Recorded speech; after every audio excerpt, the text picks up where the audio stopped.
Olá, meus amores, olá, minhas amoras do oitavo ano Fraternidade e Igualdade. Tudo bom com vocês? Olha só, eu vou trazer hoje aqui alguns pontos de um assunto que a gente já vem tratando em sala. Mas para começar esse assunto, eu quero trazer uma coisinha aqui para vocês, então eu peço um pouco de atenção. Ainda assim, eu me levanto. Você pode me riscar da história com mentiras lançadas ao ar. Pode me jogar contra o chão de terra, mas ainda assim, como a poeira, eu vou me levantar. Pode me atirar palavras afiadas, dilacerar-me com seu olhar. Você pode me matar em nome do ódio, mas ainda assim, como o ar, eu vou me levantar. Da favela, da humilhação imposta pela cor, eu me levanto. De um passado enraizado na dor, eu me levanto. Sou um oceano negro profundo na fé, crescendo e expandindo-se como a maré. Olha só, gente, esse poema é dessa escritora aí que vocês estão vendo, a Maya Angelou, tá? E quem andou acompanhando as minhas atividades através da plataforma, viu que eu tratei justamente desse poema como atividade. Por que eu estou trazendo ela aqui? Porque a Maya Angelou vai nos lembrar uma outra escritora que ficou extremamente encantada ao saber que há personalidades literárias que também são negras. A Maya, ela é escritora, ela é poetisa e ela é ativista também. E o poema Ainda Assim Eu Me Levanto é um dos seus mais famosos que existem. Vocês veem aqui dois sites, tá? Que vocês podem copiar e colar na sua barra de endereço, tá? Na internet, através do seu computador, ou do seu celular, ou de outro dispositivo, que vai mostrar aqui para vocês um pouco da vida dela, e mais aqui esse outro site, um pouco das obras dela. Vamos lá. Essa aqui é uma queridíssima. Quem não se recorda de Chimamanda Ngozi Adichie? Essa moça aqui, linda, tá? E como vemos tratando ela em sala já, ela é uma escritora nigeriana. E nós a conhecemos através de um relato oral, que esse é o assunto que eu quero abordar com vocês.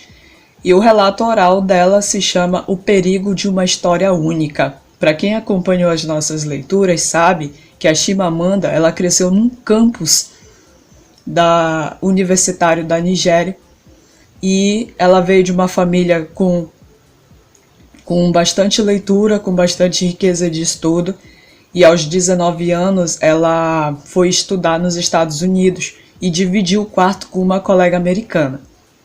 O perigo de uma história única ficou muito evidente quando a colega dela americana acreditou que Chimamanda não soubesse sequer ligar um fogão, acender o fogo de um fogão, e que ela provavelmente só escutava músicas tribais.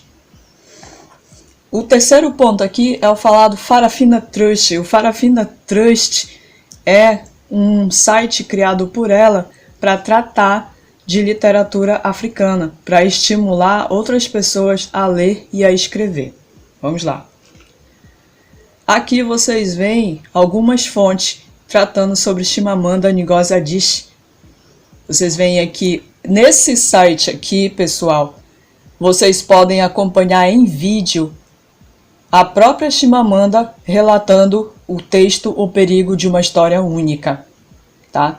Esse segundo site aqui fala exatamente sobre o Farafina Trust. E a quantidade de pessoas, vocês vão ver, pessoal, acessando esse site aqui, vocês vão ver a galeria de imagens das ações da Chimamanda junto ao povo nigeriano que quer escrever, quer ler, quer mostrar ao mundo que a África não é só uma imagem estereotipada. Há particularidades, sim, e elas devem ser levadas em conta. E esse terceiro site aqui é um curso de introdução à literatura da Chimamanda. Tá? Eles tratam da literatura dela, dos escritos dela, com meios didáticos. Aqui eu trago para vocês alguns pontos sobre o relato oral. O relato oral, temos aqui o primeiro ponto, ele é o gênero expositivo ou argumentativo, tá? Quando a gente fala em gênero expositivo, a gente pode explicitar determinados assuntos, mas a partir do momento que ele adquire um ar argumentativo, é a hora da gente rever se aquele assunto tem um leve impacto, um médio impacto ou um grande impacto. Para que um relato oral seja levado em conta, demanda pesquisa, reflexão e organização prévia de dados e informações. Para quem vai acessar o site que contém o vídeo no qual Chimamanda fala sobre o perigo de uma história única, consegue identificar como aquilo ali é fruto de pesquisa, é fruto de reflexão e organização.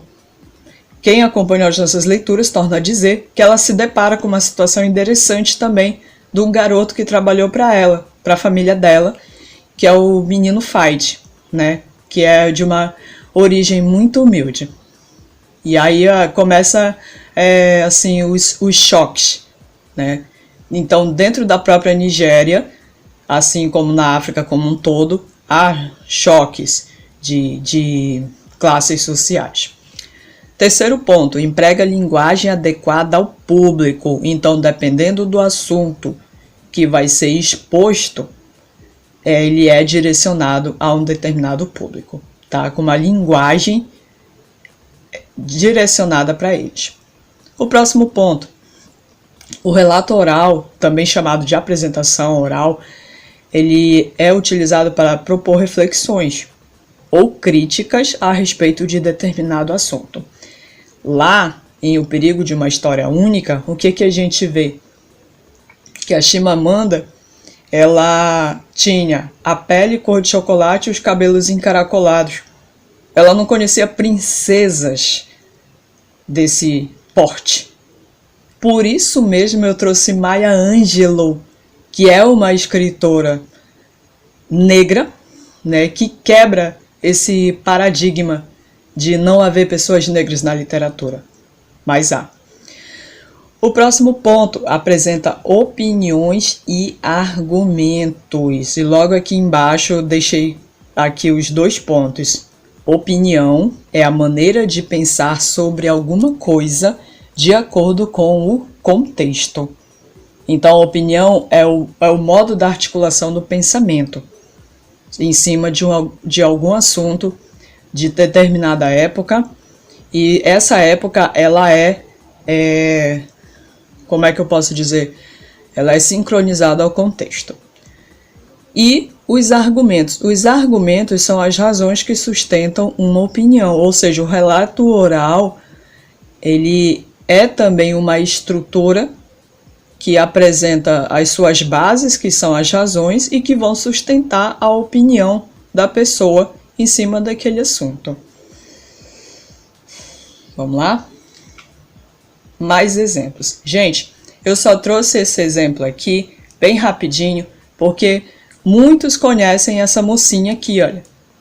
Essa linda mocinha aqui, que se chama Tiana.